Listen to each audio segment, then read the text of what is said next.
বন্ধুরা, আজকে একটা টপিক নিয়ে আলোচনা করব, সেটা হচ্ছে কনফিডেন্ট এমন একটা জিনিস যেটা মানুষের মধ্যে যদি একবার হারিয়ে যায় তাহলে ফিরে পেতে একটু সময় লাগে।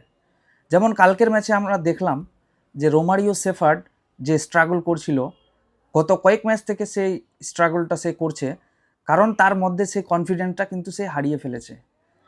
যে ব্যাটসম্যান এক ওভারে 18-20 রান তাদের কাছে কোনো ব্যাপার না, সেই ব্যাটসম্যান মানে বলে টাচ করতে পারছে না, মানে সিঙ্গেলটাও নিতে পারছে না, এমন একটা মানে পরিস্থিতি সেটা আমরা কালকে দেখতে পেয়েছি।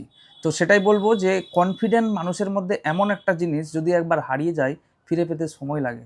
তো সেই কনফিডেন্টটা কিন্তু এই মুহূর্তে রোমারিও সেফার্ডের মধ্যে নাই, যার জন্য আমরা আরসিবির ম্যানেজমেন্টকে বলতে চাই যে রোমারিও সেফার্ডকে কয়েকটা ম্যাচ একটু রেস্ট দেওয়া দরকার, তার জায়গায় অন্য একটা ব্যাটসম্যানকে খেলাও, যার যে নতুন ব্যাটসম্যান সে চান্স পাবে, সে নিশ্চয়ই ভালো করবে, ওর থেকে ভালো করবে। আমি মানছি যে রোমারিও সেফার্ড খুবই ভালো একটা প্লেয়ার, কিন্তু এই মুহূর্তে তার কনফিডেন্স লেভেল জিরো, যার জন্য তাকে রিপ্লেস করা অবশ্যই দরকার। তো এর আগের ভিডিওতে আমি বলেছিলাম জিতেশ শর্মা এবং রোমারিও সেফার্ড সম্পর্কে। তো কালকে জিতেশ শর্মা কিছুটা ভালো খেলেছে, আর রোমারিও সেফার্ড টোটালি জিরো, একদম খুবই খারাপ খেলেছে। ম্যাচটা অলরেডি হেরেই গেছিল, ভুবনেশ্বর কুমার সেই মুহূর্তে যদি না আসতো তাহলে কিন্তু ম্যাচটা হেরে যেত আরসিবি।